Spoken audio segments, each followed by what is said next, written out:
বিশ্বকবি রবীন্দ্রনাথ ঠাকুরের একটি ছোট গল্প, শেষ পুরস্কার। সেদিন আইএ এবং ম্যাট্রিক ক্লাসের পুরস্কার বিতরণের উৎসব। বিমলা বলে এক ছাত্রী ছিল, সুন্দরী বলে তার খ্যাতি।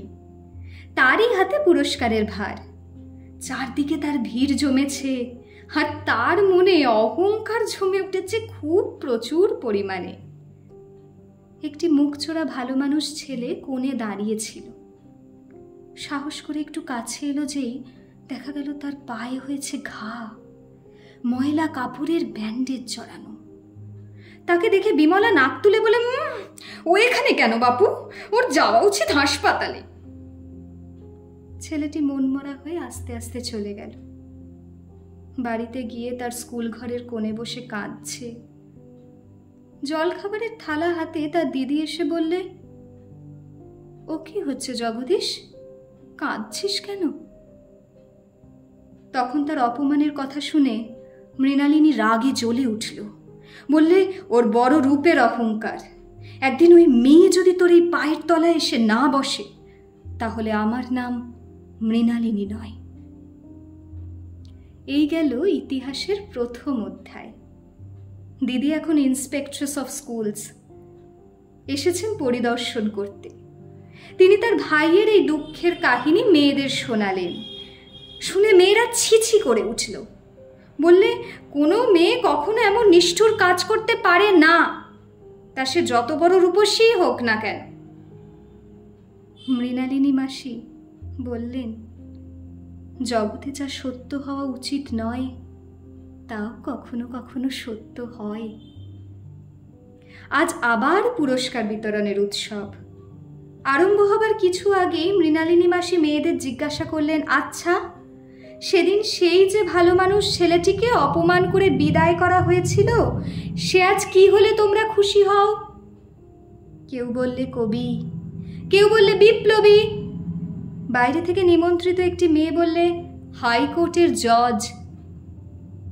ঘণ্টা বাজল, সবাই প্রস্তুত হয়ে বসল। যিনি প্রাইজ দেবেন তিনি এসে প্রবেশ করলেন। জগদীশ প্রসাদ, হাইকোর্টের জজ। তিনি বসতেই সেই নিমন্ত্রিত মেয়ে, যে মজফ্ফরপুরে মেয়েদের হাই স্কুলে তৃতীয় বর্গে অঙ্ক কষাতো, সে এসে প্রণাম করে তার পায়ে ফুলের মালা দিয়ে চন্দনের ফোঁটা লাগিয়ে দিলে। জগদীশ প্রসাদ শশব ব্যস্ত হয়ে বলে উঠলেন, এ আবার কি রকমের সম্মান? মাসি বললেন, নতুন রকমের বলছো কেন? অতি পুরাতন। আমাদের দেশে দেবতাদের পুজো আরম্ভ হয় পায়ের দিক থেকে। আজ তোমার সেই পদের সম্মান করা হলো। এইবার পরিচয়গুলো সমাপ্ত করা যাক। এই মেয়েটি এককালকার রূপসী ছাত্রী বিমলা দিদি, বোর্ডিং স্কুলের অহংকারের সামগ্রী ছিল। পিতার মৃত্যুর পরে আজ ক্লাস পড়াবার ভার নিয়েছে, আর এদিক ওদিক থেকে কিছু টিউশনি করে কাজ চালায়। যে পাকে একদিন সে ঘৃণা করেছিল, সেই পাকে অর্ঘ্য দেবার জন্য আজ তার বিশেষ করে নিমন্ত্রণ হয়েছে।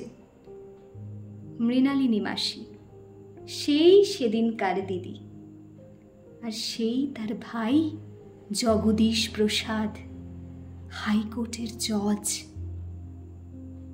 এটা গল্পের মতো শোনাচ্ছে, কিন্তু কখনো কখনো গল্প সত্যি হয়। আর যে লোকটা এই ইতিহাসটা লিখছে, সে হচ্ছে অবিনাশ। সেদিন সে লম্বা লম্বা পা ফেলে বড় বড় পরীক্ষাটি নিয়ে চলত। সেও উপস্থিত ছিল সেই প্রথমবারকার পুরস্কারের উৎসবে। সেদিন নানা রকম খেলা হয়েছিল, হাই জাম্প, লম্বা দৌড়, রশি টানাটানি।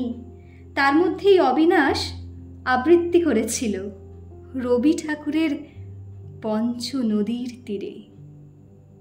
কবিতার ছন্দের জোর যত, তার গলায় ছিল জোর 4 গুণ বেশি। সেই সবচেয়ে বড় পুরস্কার পেয়েছিল। আজ সে জজের অনুগ্রহে সেরেস্তাদারের সেরেস্তায় হেড কেরানির পদ পেয়েছে।